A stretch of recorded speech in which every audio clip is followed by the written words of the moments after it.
2 Coríntios capítulo 11 diz assim, versículo 2: porque eu estou zeloso de vós com o zelo de Deus, porque vos tenho preparado para vos apresentar como uma virgem pura ao marido, a saber, a Cristo. Mas temo que assim como a serpente enganou a Eva com a sua astúcia, assim também sejam de alguma maneira corrompidos os vossos sentidos e se apartem da simplicidade que há em Cristo.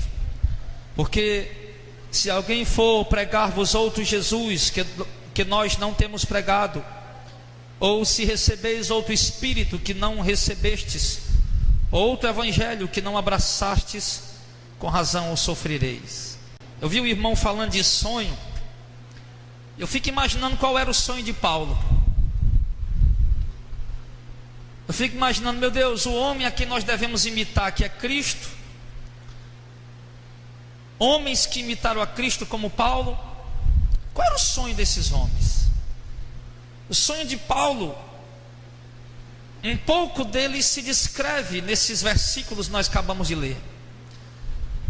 Era preparar para Cristo uma esposa, uma noiva, conseguir tirar da igreja, escute, conseguir tirar da igreja toda ruga, toda mancha, toda mácula, e tornar a igreja como se fosse uma virgem pura, sem mancha, sem mácula. Quando Paulo se coloca assim, irmão, ele diz que ele deseja, através da sua pregação, Paulo está trabalhando. A mensagem de Paulo, a pregação de Paulo tem a finalidade, tem o propósito de preparar uma noiva para o esposo que é Cristo, preparar a esposa para o esposo que é Cristo. Isso tem um propósito da pregação de Paulo. Então esse é um desejo, o grande desejo de Paulo. Paulo está dizendo para Coríntios, e Paulo chega até a exagerar. Eu acho que Paulo exagera aqui. Ele chega a dizer: eu estou com o zelo de vocês, com o zelo de Deus. Eu estou sentindo o zelo por vocês como se fosse o zelo do próprio Deus. Paulo estava enciumado com aquela igreja. Paulo estava com um zelo tremendo daquela igreja, igual uma onça protege os gatinhos dela, igual uma galinha choca protege os ovos dela, a ninhadinha dela. Assim Paulo estava zeloso daquele povo. Se Paulo visse qualquer coisa tentando tocar naquele povo, Paulo não aceitaria. Se Paulo visse alguma coisa estranha se movendo para contaminar aquela igreja, Paulo não permitiria isso, porque Paulo estava trabalhando com zelo para a igreja. E o que eu entendo aqui, irmão, nesse primeiro versículo, é que nós temos que aprender a ter zelo pela igreja. E eu quero me referir isso de uma forma coletiva e de uma forma particular. Que você em particular, precisa aprender a ter zelo pela noiva de Cristo. Primeiro, você precisa aprender a ter zelo pela tua própria vida como noiva de Cristo. Segundo, você precisa aprender a ter zelo pela tua casa, pelo teu lar, pela tua família como noiva de Cristo. Terceiro, você precisa ter zelo também pela congregação, pela vida dos irmãos, como também sendo noiva de Cristo. Ter zelo, irmão, para não se contaminar. Ter zelo, irmão, para não se misturar com o mundo, ao ponto de não sermos confundidos por Cristo na sua vinda. Ter zelo para obedecer o Evangelho, ter zelo para seguir a palavra do Senhor, ter zelo para renunciar o que precisar renunciar. Foi muito oportuno o irmão falar sobre sonho, porque eu aprendi uma coisa, irmão, no decorrer dessa caminhada, no decorrer da caminhada como um servo de Cristo, que nós precisamos, irmãos, aprender. Escute bem, é duro o que eu vou dizer. Precisamos aprender a enterrar os nossos sonhos. Precisamos aprender a nos contentar apenas a fazer projetos. e que esses projetos estejam tão somente alinhados à vontade de Deus. Porque se nós tivermos sonhos, a nossa vida vai girar em torno deles.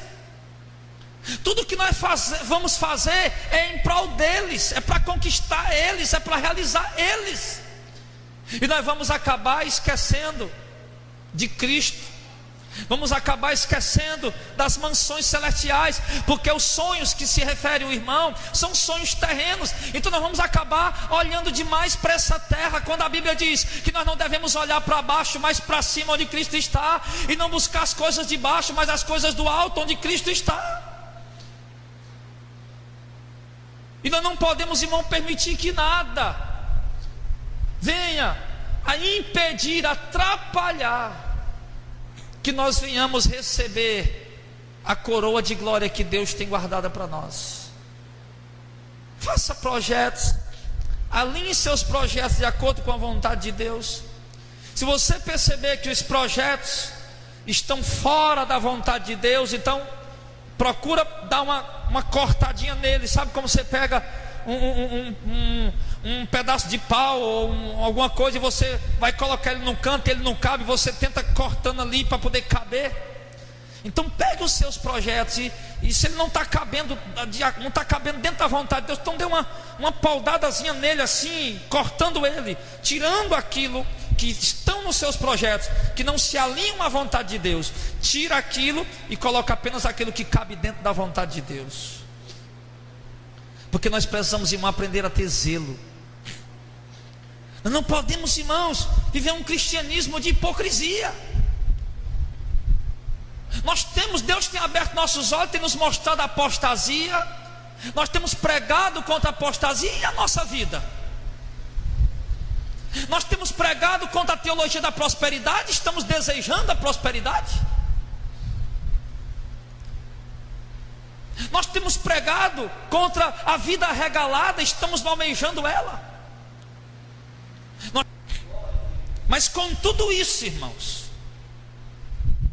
com tudo isso, com todo cuidado, com tudo que Paulo fazia, Paulo trabalhava dia e noite na obra, pregava aqui e acolá, exortava um irmão, repreendia outro, ensinava o que era certo, ensinava o que era errado, se fadigava, se cansava. Ele mesmo chega a dizer em 2 Coríntios capítulo 12, que ele passou, capítulo 12, capítulo 1 Coríntios 4, ele fala algumas coisas a respeito disso. E em algum momento Paulo diz que passou muitas vezes em jejum, muitas vezes em fome, em frio, nudez, muitas vezes em perigo, no deserto, em perigo de falso irmão. Então Paulo diz que é ministro de Cristo. Ele chega a falar isso, que ele diz que, como louco, ele diz: eu sou ministro de Cristo mais do que os outros, porque trabalhei mais do que os outros. Então ninguém mais do que Paulo, irmão, se esforçou para preparar a igreja para Cristo. E com todo o esforço, com toda a dedicação que aquele homem empenhou, olha o que é que diz no verso 3: mas eu temo que assim como a serpente enganou a Eva com a sua astúcia, assim também sejam de alguma maneira corrompidos os vossos sentidos, e vocês se apartem da simplicidade que há em Cristo. Paulo disse: olha, porém com todo o zelo que eu tenho, com toda a pregação que eu ministro, com todo o esforço, com todo o desgaste que eu tenho na obra para preparar vocês, eu ainda tenho medo de que a serpente engane algum de vocês como ela enganou a Eva com a sua astúcia. E quem é a serpente? Vocês sabem muito bem. Em Apocalipse capítulo 12 verso 9 diz que o diabo é a antiga serpente, chamado Diabo e Satanás. Também em Apocalipse capítulo 20 verso 2, a antiga serpente chamada Diabo e Satanás. A serpente que Paulo se refere aqui é a serpente do jardim do Éden, que enganou que enganou Eva. E o Apocalipse 12 verso 9 e 20 verso 2 diz que aquela antiga serpente é o próprio diabo, é o próprio Satanás.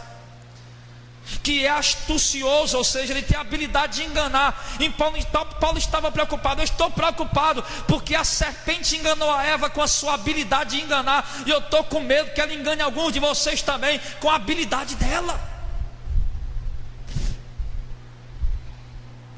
E assim, de alguma maneira, os sentidos de vocês, os sentidos que vocês que estão firmes em Cristo, escute isso, os sentidos que vocês que estão firmados em Cristo, os sentidos de vocês que estão pautados na palavra, firmados na palavra, alicerçados na sã doutrina, na pura doutrina, na genuína doutrina, eu tenho medo que, embora vocês estejam alicerçados nela, o sentido de vocês possa ser corrompidos de alguma maneira.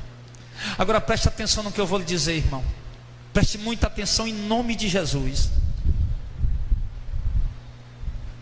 Paulo está falando que, embora a igreja esteja alicerçada na sã doutrina, na pura, na verdadeira, na genuína doutrina, ele tem medo que a serpente, com a sua astúcia, o diabo, com a sua habilidade de enganar, corrompa o entendimento de alguns irmãos e façam eles se desviar da simplicidade do Evangelho. Porque o Evangelho é simples. Paulo diz que nós temos que ter cuidado para que os nossos sentidos não sejam corrompidos, para se afastar dessa simplicidade. Agora preste atenção numa coisa, é isso que eu quero dizer. O diabo, irmão, ele é astucioso. Sabe, de repente você deposita a sua crença totalmente no homem. Olha, o meu pastor é um super-homem, o meu pastor é um homem de Deus, o meu pastor é um ungido do Senhor, o meu pastor é um servo do Deus Altíssimo. Amém? Olha, eu aprecio muito o pastor fulano de tal, o pastor Paulo Júnior, como eu, por exemplo, admiro, e alguns outros irmãos. Eu admito, mas para mim o pastor Paulo Júnior para mim até hoje é o único profeta que eu vi até aqui no Brasil, o único homem de Deus verdadeiro que prega a verdade genuína.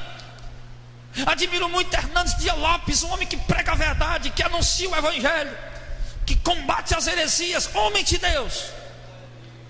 Mas o que eu quero dizer é isso: temos que ter cuidado para que o diabo não possa corromper os nossos sentidos de alguma maneira em relação aos homens que nós admiramos.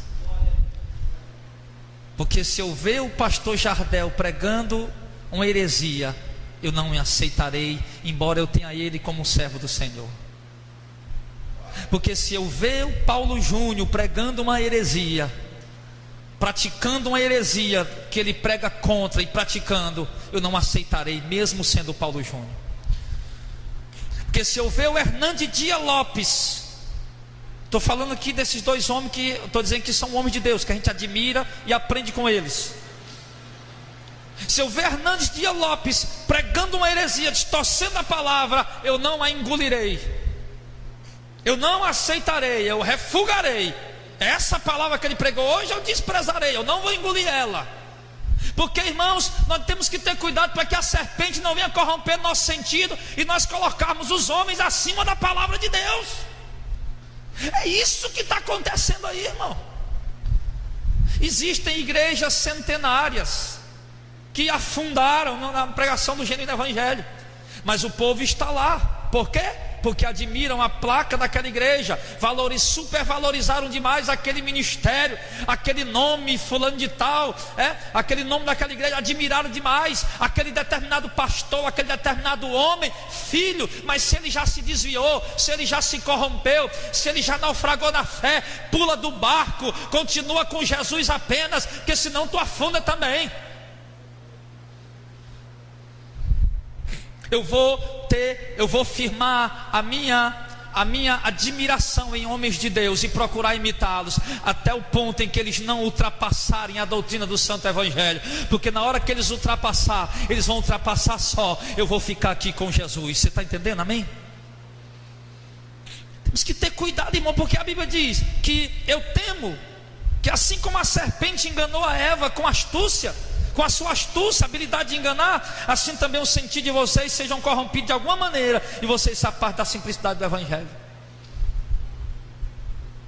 Então vocês têm que ter cuidado. Eu quero dar esse alerta para vocês hoje. Vi aquele rapaz pregando, deixa eu ver a pregação desse rapaz. E eu vendo ali, meu Deus, uma pregação verdadeira, irmão. Ele ensinava o povo, sabe o que? A se santificar. Aquele pregador católico, apostólico romano. Ele ensinava o povo a se separar do mundo.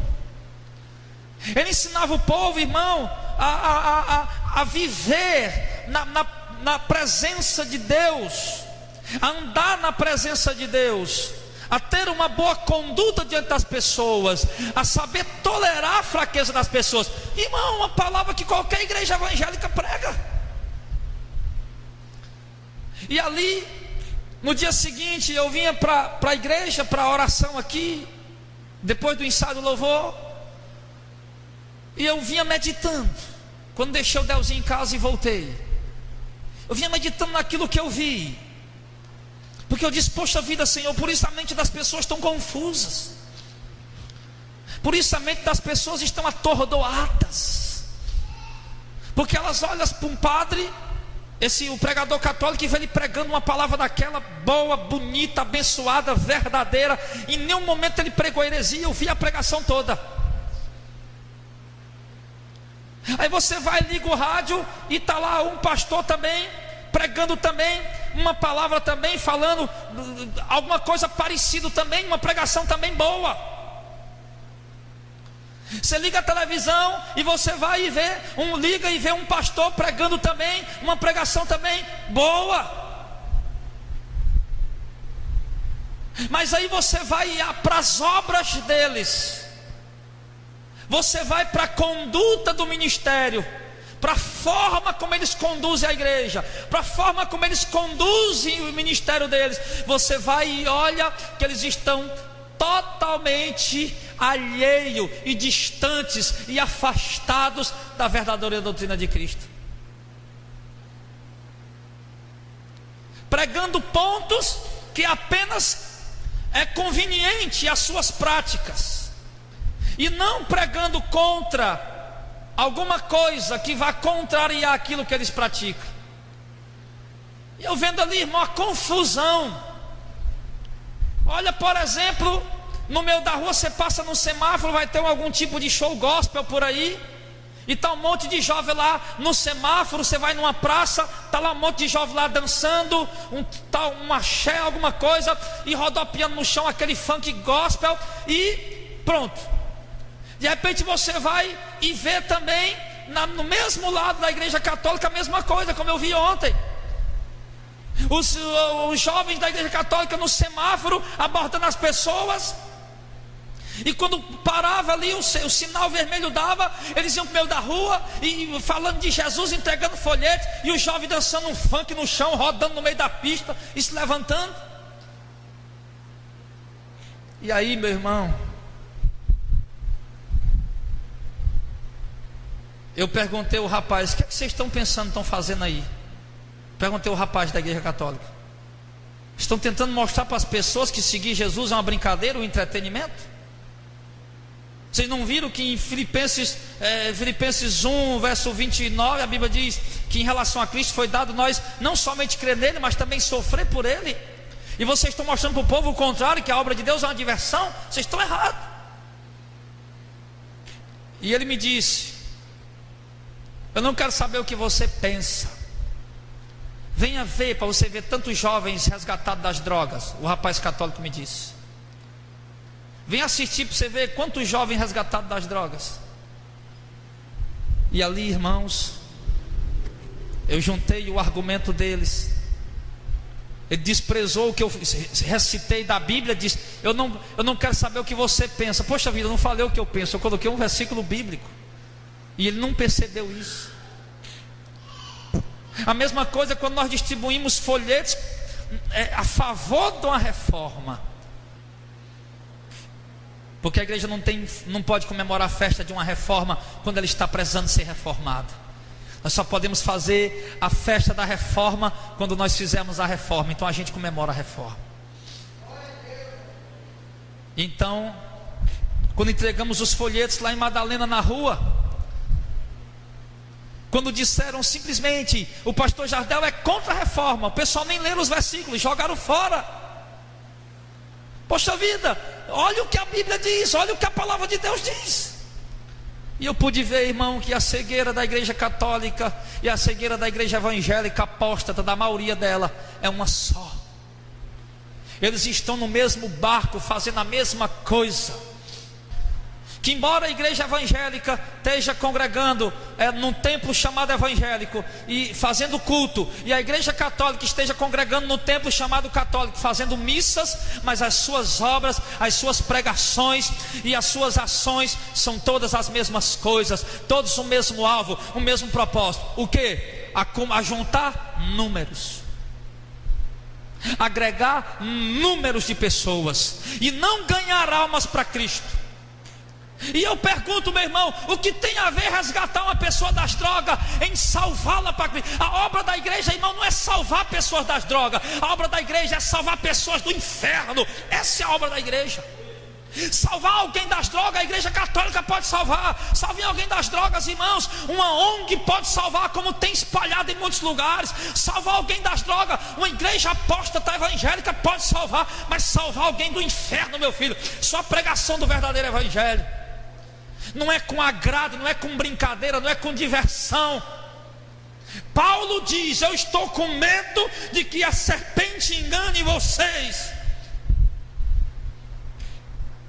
E sabe o que é um homem enganado? Você sabe o que é uma pessoa enganada?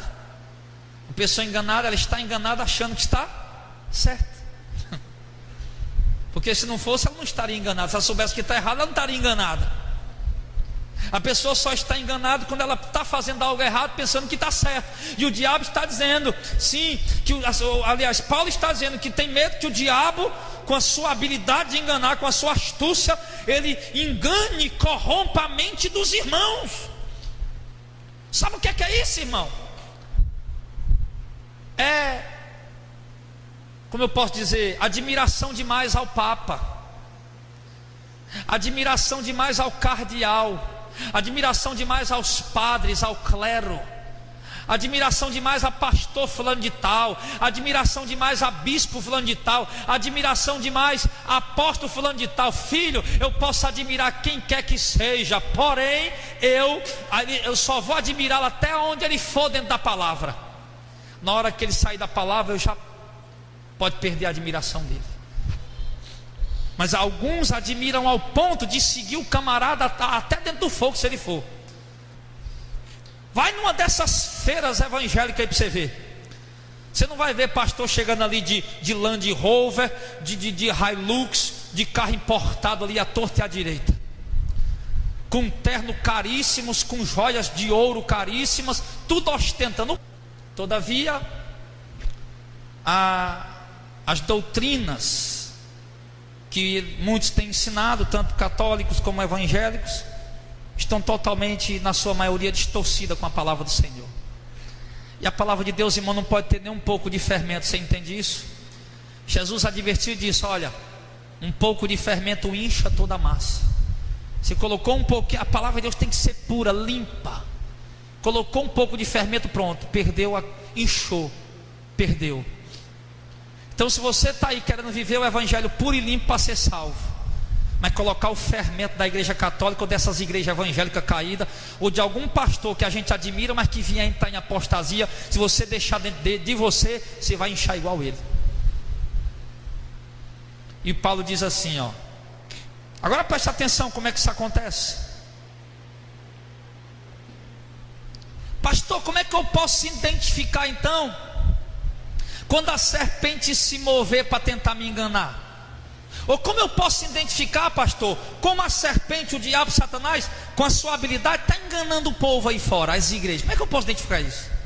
Olha o que diz aqui o verso 4: porque se alguém vos pregar outro Jesus, que nós não temos pregado. Pronto, vamos por parte, são 3 coisas, por favor.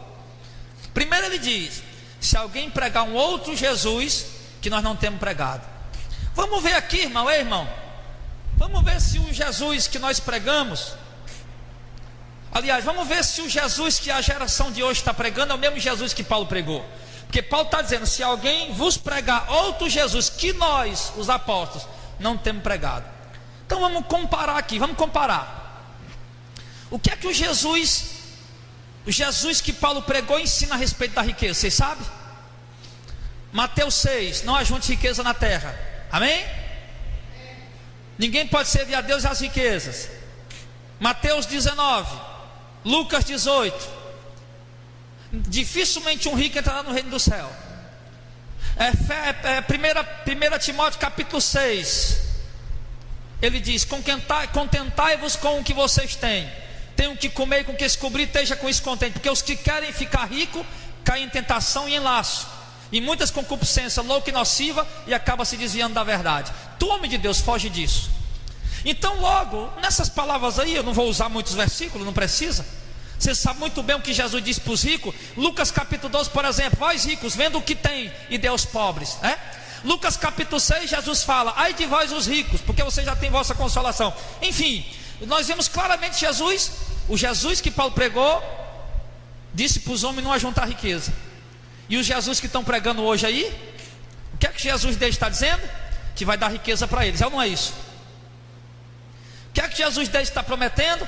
Vou lhes dar riqueza, vou multiplicar seus bens, vou lhe dar vida tranquila, vida regalada. Então, nisso aí, a gente já viu que é um outro Jesus que está lá, e não o Jesus da Bíblia. Aprenda a identificar, irmão, pelo amor de Deus. Qual é o Jesus? Tem dois Jesus. Paulo está dizendo aqui, ó: se alguém pregar um outro Jesus que não é o que eu preguei, então não é ele, não, é outro. Então esse Jesus que está em cima de púlpito aí, prometendo riqueza, prometendo bem-estar, vida tranquila, pronto. Outra coisa que o Jesus deles promete, o que é? Vida tranquila, regalada, sossegada, não é isso? Irmão, Deus vai lhe dar vida tranquila, vida regalada, sossegada. Eu vou e olho para a Bíblia, Jesus falando exatamente o que o irmão leu no começo do culto: quem quiser me seguir, renuncie-se a si mesmo, tome sua cruz e me siga. Quem quiser salvar a sua vida, deve perder sua vida aqui na terra. E quem perder sua vida aqui na terra, vai ganhar a sua salvação. Jesus está falando de renúncia, abrir mão dos prazeres, abrir mão da vida tranquila. Jesus nos chama, irmão, para sofrer. Ele disse: nesse mundo vocês vão ter aflição. O apóstolo Paulo, em Romanos capítulo 8, ele diz: se nós sofremos com ele também seremos glorificados. O apóstolo diz em outro texto que as tribulações e sofrimentos que nós vivemos agora são leves e momentâneos, pois eles estão produzindo para nós um eterno peso de glória. Vemos o exemplo da igreja primitiva, o exemplo dos apóstolos, um povo que sofreu para ser cristão. Então, um chamado ao sofrimento, um chamado à renúncia. Mas não é isso que o Jesus dele está pregando. Outra coisa que o Jesus dele está pregando, para a gente comparar, irmão, Paulo disse: se alguém pregar outro Jesus que não seja o nosso, que nós não temos pregado, então é porque essa é a mensagem do diabo. É a serpente com a habilidade de enganar que está querendo enganar vocês. Então preste atenção. Outra coisa, Jesus pregou uma fé de renúncia. Abre mão do que tu tens, reparte com os pobres, terá um tesouro no céu. As raposas têm seus covis, as aves do céu têm ninho, mas o filho do homem não tem onde reclinar a cabeça. Nós vimos Paulo em 1 Timóteo capítulo 6 dizendo: manda os ricos desse mundo que repartam. Nós vemos em Atos dos Apóstolos o Barnabé e outras pessoas, a igreja inteira, os irmãos abrindo mão de suas propriedades, de seus bens, vendendo, trazendo para a igreja, para que os apóstolos dividissem entre os irmãos mais pobres, para que ninguém tivesse nem mais do que o outro, todo mundo tivesse igual. Então ele pregou uma fé de renúncia. E a fé do Jesus dele está pregando o quê? Uma fé de conquista. É ou não é isso que você vê? É exatamente isso. Então nesse ponto aqui nós já vemos o quê? Que a serpente com sua astúcia está tentando corromper o entendimento de alguns. Porque se alguém pregar outro Jesus que nós não temos pregado, pronto. Então nós estamos vendo aí que o Jesus que eles estão pregando não é o Jesus que Paulo pregou. Ele manda o homem se santificar, se separar do mundo. O Jesus que eles estão pregando aí está fazendo show, está fazendo oba-oba, está fazendo brincadeiras, reúne o povo ali num show. O Jesus dele está ali, tendo lucros, ficando rico, brincando dentro das igrejas, fazendo festas, enfim. Enquanto o Jesus que Paulo pregou disse ao povo: quem quiser me seguir, renuncie-se a si mesmo. O Jesus que eles estão pregando está apelando de todo jeito: venha para cá, congregue mais eu, fica aqui que eu vou lhe dar isso, vou lhe dar aqui. Não vai embora não, irmão. Eu não vou lhe desagradar com a minha pregação. Eu não vou pregar uma pregação dura para não lhe desgostar. Não, fica aí. Deus vai lhe abençoar, Deus vai lhe dar prosperidade, fica aí. E olho para João capítulo 6 e vejo Jesus pregando um sermão duro, e o povo dizendo: duro é esse sermão, quem pode suportar? Foram embora. E Jesus pergunta para os 12: e vocês? Querem ir também? Esse é para onde? Se não tem a palavra da vida eterna. Então, irmão, logo nós vemos aqui no primeiro quesito que eles estão reprovados. Que aonde você identificar sendo pregado um outro Jesus, oferecendo outras coisas, meu irmão, que não foi o Jesus que Paulo pregou, ofereceu, então não é o Jesus verdadeiro, Pai, o Filho do nosso Deus, não. Não é o Jesus que salva, não. Ou se recebeis um outro espírito que não recebestes. Paulo está dizendo: qual foi o espírito que nós recebemos por Cristo? O espírito de santificação, o espírito que nos leva a ter uma vida consagrada a Deus, uma vida de obediência ao Evangelho. O que é que diz lá no Evangelho de João 14? Que o Espírito nos guiará em toda a verdade. Um espírito que nos leva, o apóstolo Paulo diz, 1 Coríntios capítulo 2, no final do versículo, do capítulo, ele diz assim: nós não recebemos o Espírito do mundo, mas o Espírito de Deus, para conhecer o que nos é dado gratuitamente por Deus. O Espírito Santo veio para convencer o homem do pecado, da justiça e do juízo.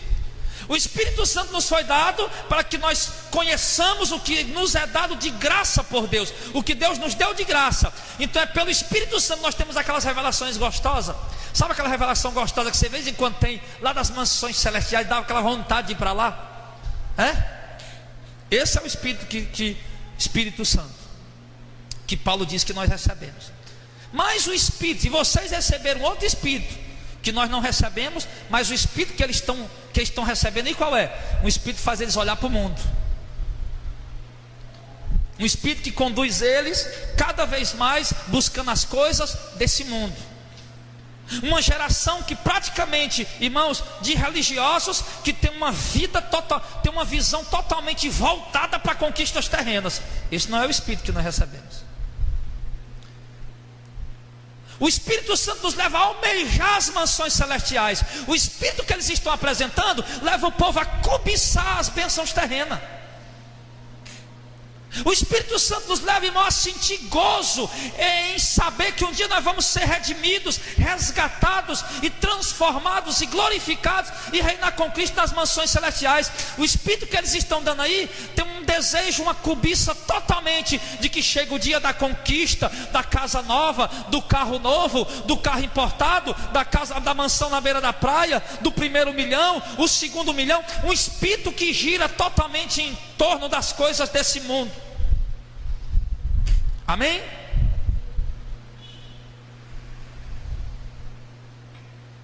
Um Espírito não leva, um Espírito que eles estão recebendo não leva eles a sentir sede do reino, mas o Espírito que os apóstolos receberam levava assim o povo a morrer pelo reino.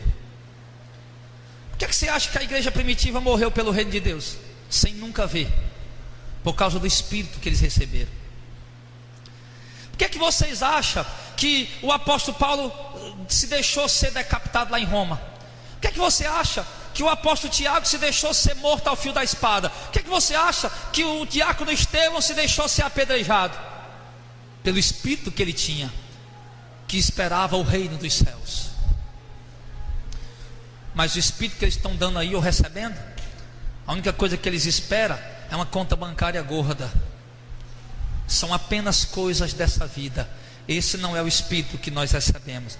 O segundo quesito também estão reprovados. Estamos identificando que realmente a serpente que enganou a Eva está também operando nesse século para enganar a muitos, e nós precisamos ter cuidado com isso. Terceiro e último ponto que Paulo coloca: e outro evangelho que vocês não abraçaram, ou seja, que não foi pregado, que não foi anunciado, outro evangelho que vocês não abraçaram, com razão vocês vão sofrer. Sofrer o que? A condenação. Então Paulo fala de um outro Jesus, que nós já vimos aqui que o Jesus que eles pregam não tem nada a ver com o Jesus que Paulo pregou. Paulo fala do Espírito, o Espírito que eles pregam não tem nada, que eles recebem, não tem nada a ver com o Espírito que a igreja recebeu no tempo dos apóstolos, e que a noiva de Cristo também recebe nessa geração. Não tem nada a ver. E o terceiro e último ponto, Paulo diz, é um outro evangelho. Quem lembra do que Paulo diz lá em Gálatas 5? Deixa eu ver aqui, Gálatas 1, aliás, é bem pertinho aí, ó. Assim que termina, uma página depois, só virar a página, segunda. Maravilho-me, verso 6, Gálatas 1, verso 6, de que tão depressa vocês estejam passando daquele que vos chamou a graça de Cristo para outro evangelho. Então, irmão, entende uma coisa aqui, pelo amor de Deus, não se confunda. Toda igreja é uma bênção, não. Tem muita igreja, irmão, que é maldição mesmo. Toda igreja é boa, a gente tem que se unir todo mundo, todo caminho. Essas igrejas tudo leva a Deus, leva nada, a maioria leva para o inferno. Então, Paulo está dizendo que tem um outro Jesus sendo pregado, eles estão recebendo, tem um outro Espírito sendo recebido, e tem um outro evangelho sendo pregado. E Paulo diz aos Gálatas: eu estou maravilhado que vocês estão passando tão depressa daquele que chamou vocês para outro evangelho, o qual não é outro evangelho, mas há alguns que inquietam vocês e querem transtornar o evangelho de Cristo. Está ouvindo aí, irmão? Não é outro evangelho, é mentira, é engano de Satanás. Paulo está dizendo, eles estão querendo transtornar vocês, enganar vocês, deturpar vocês. E o problema naquela época que era a graça misturada com a lei. Aqui eram os crentes judeus, que era do meio dos fariseus, confundindo os irmãos. A carta de Gálatas é todinho, o assunto é só esse, tentando enfiar na mente dos crentes gentios que eles tinham que guardar a lei também. E Paulo viu aquela confusão, ficou angustiado. Pai, estão pregando outro evangelho para vocês, misturado. Vocês estão querendo viver pela lei, vocês querem da graça. Mas hoje não é só isso, embora esteja um monte de gente também querendo guardar a lei ainda, né? Mas a confusão de hoje é outra, um outro evangelho. E ele diz aqui, no verso de número 8: mas ainda que nós mesmos, nós os apóstolos de Cristo, que recebemos dele a missão de anunciar o evangelho, ou um anjo do céu anunciar a vocês outro evangelho além desse que nós temos pregado, que ele seja amaldiçoado. Você está vendo o que é que esses homens estão trazendo para cima deles? Pregando outro evangelho? Eles estão sendo o quê? Amaldiçoado. A palavra maldito, irmão, também é escrita como anátema. Não é uma maldição qualquer. Essa maldição aqui é separado de Cristo. Ele fala a respeito da condenação. Ele fala a respeito da ira de Deus sobre aquela pessoa que está pregando outro evangelho ou vivendo um outro evangelho. Ele diz de novo, assim como já disse, verso 9: agora de novo vos digo, se alguém anunciar outro evangelho além do que nós já temos pregado, que vocês já receberam, que seja amaldiçoado. E Paulo está advertindo aqui o perigo, irmão, de que eles estão pregando, se alguém pregar um outro Jesus que não é o Jesus que os apóstolos pregaram, não é digno de ser seguido, nem obedecido, nem obedecê-lo. Não é digno de segui-lo, de nós segui-lo, e nem de obedecê-lo. Se alguém vier oferecer um outro espírito que olha para o mundo, ao invés de desejar as mansões celestiais, também devemos fugir para não receber. E se alguém pregar um outro evangelho que não abraçaste, com razão sofrerei.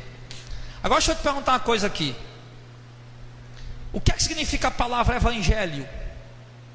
No grego, evangelion. O que é que significa?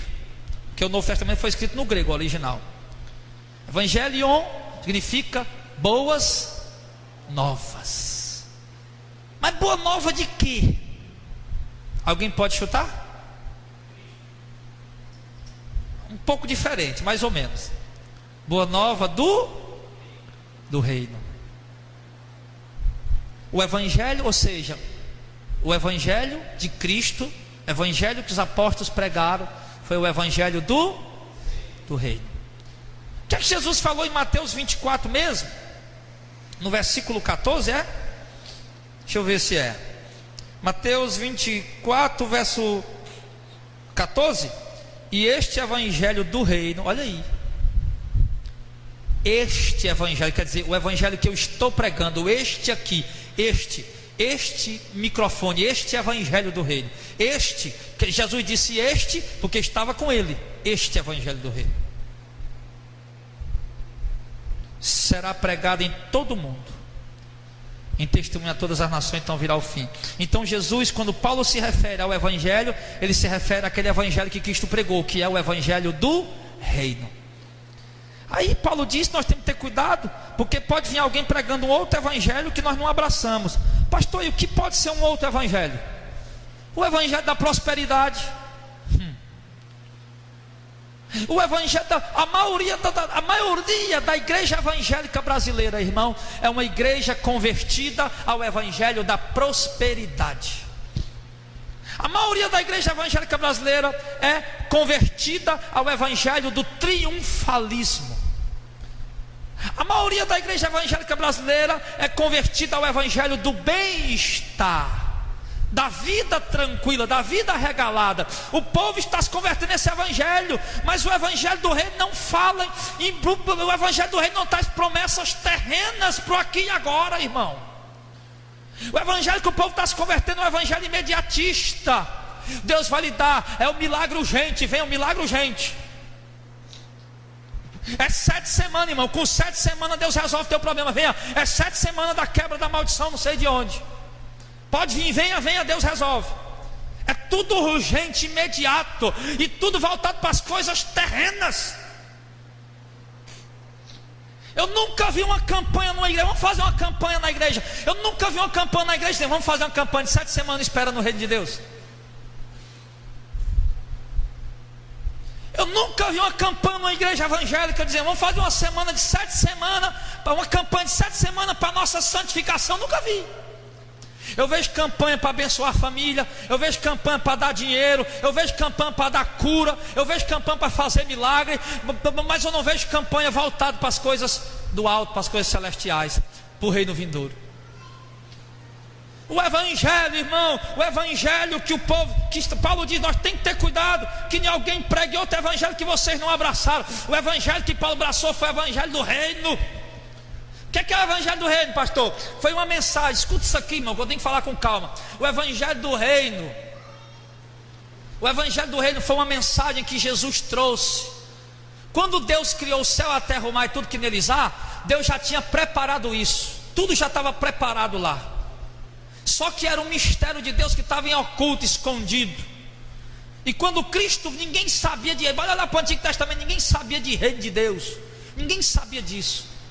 Quando Jesus Cristo veio e começou a pregar o evangelho, ele começou a falar das mansões celestiais, das ruas de ouro, começou a falar de uma vida eterna com o corpo glorificado, reinar com Deus, da destruição desse céu e dessa terra, e da construção de um novo céu e de uma nova terra, onde tem mais doença, não tem mais desgraça, onde não tem mais dor, nem morte, nem tristeza, de uma nova cidade que virá para a terra. E Jesus trouxe esse evangelho, essa notícia, essa novidade, essas boas novas, irmão. Isso é o evangelho. E quando Jesus pregou esse evangelho, que os apóstolos se converteram, por isso Pedro diz: para onde iremos nós? Tu tens as palavras da vida. Porque Jesus tinha o evangelho, ou seja, as boas novas do reino, o evangelho do reino. E quando os apóstolos começaram a pregar, que eles começaram a pregar o evangelho do reino, que as pessoas se converteram ao evangelho do reino, por isso eles foram perseguidos de morte, porque saíram da religião que eles faziam parte, do judaísmo ou de outras religiões, e foram perseguidos, cada um em sua nação, em sua cidade, por conta de terem abandonado sua religião, para seguir aquele evangelho do reino, que falava de coisas invisíveis, de coisas eternas, que o homem não pode ver hoje com os olhos naturais, mas que aquele que crê viverá para todo sempre na presença do Senhor. Então as pessoas, irmão, creram, multidões creram, deram a vida por isso, irmão. Foram viver uma vida pobre, sem recurso, de necessidade, de aflições, irmão, fugindo para outra cidade para não morrer, tendo seus bens espoliados pelo governo, o governo tomando o bem deles, espoliando ali, e eles fugindo, necessitados, aflitos e maltratados, irmão, mas com a esperança da glória guardada no coração deles. Foi esse o efeito que veio. Quando eu olho para o apóstolo Paulo, eu vejo Paulo dizendo Maranata, porque era o desejo deles: vem o reino de Deus, vem Senhor Jesus. Eu olho o apóstolo João em Apocalipse, ele diz Maranata, vem Senhor Jesus, vem o reino de Deus. Olho para a igreja primitiva, era a igreja do Maranata, uma igreja que vivia em torno, irmão, uma igreja que todo dia amanhecia, dormia e acordava, lembrando: Jesus vai vir nas nuvens do céu, nós vamos herdar o reino, a glória é nossa. O profeta Daniel disse que é o reino que nunca vai ter fim, o único reino que não vai ter fim. Essa mensagem que veio fez o povo tirar a visão totalmente da terra e voltar a visão totalmente para o céu, para essa promessa extraordinária, porém absurda aos olhos humanos, ao ponto do rei dizer para Paulo: Paulo, tu tá louco, Paulo, o teu muito estudar perturbou tua cabeça. E Paulo disse: não, rei, eu não estou louco não, isso é palavra de um perfeito juízo.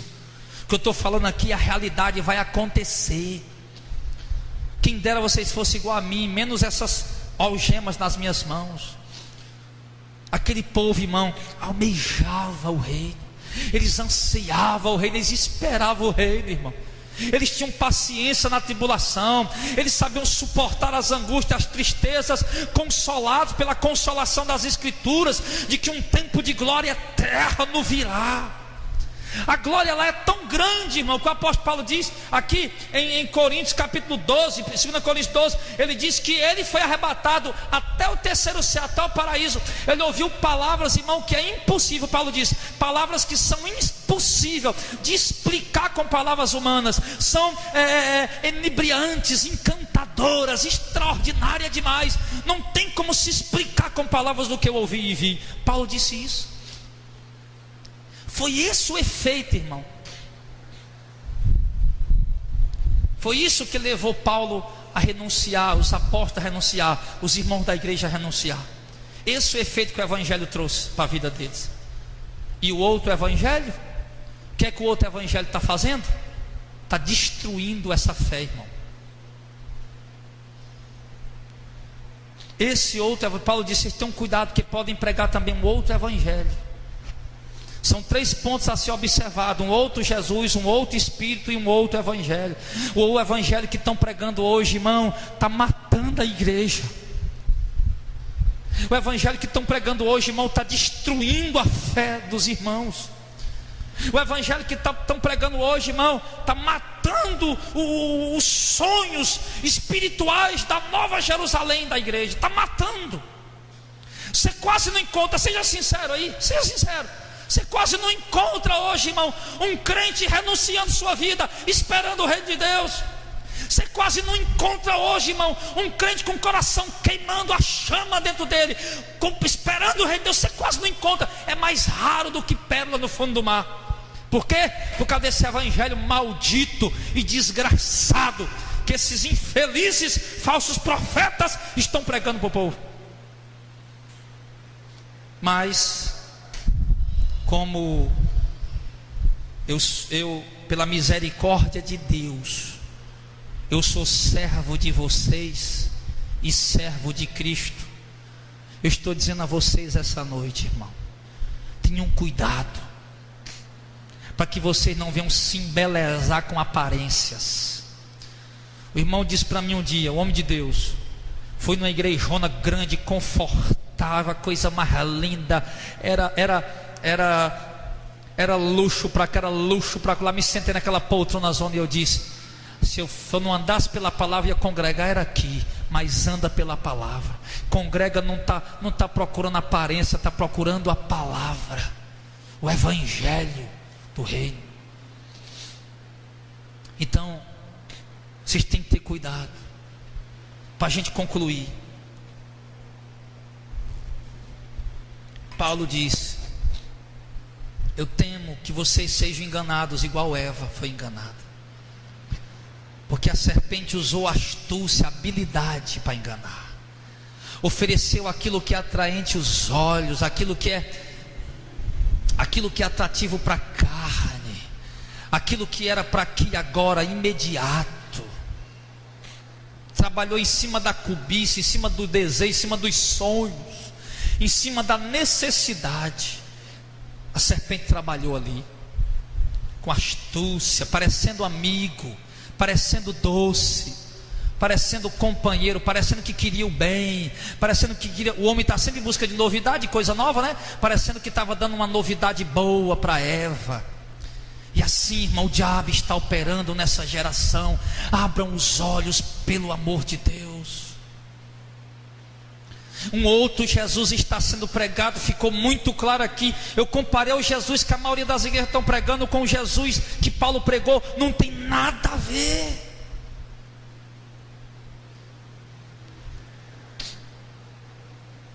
Eu comparei o espírito que eles estão recebendo hoje com o espírito que a igreja recebeu. Não tem nada a ver.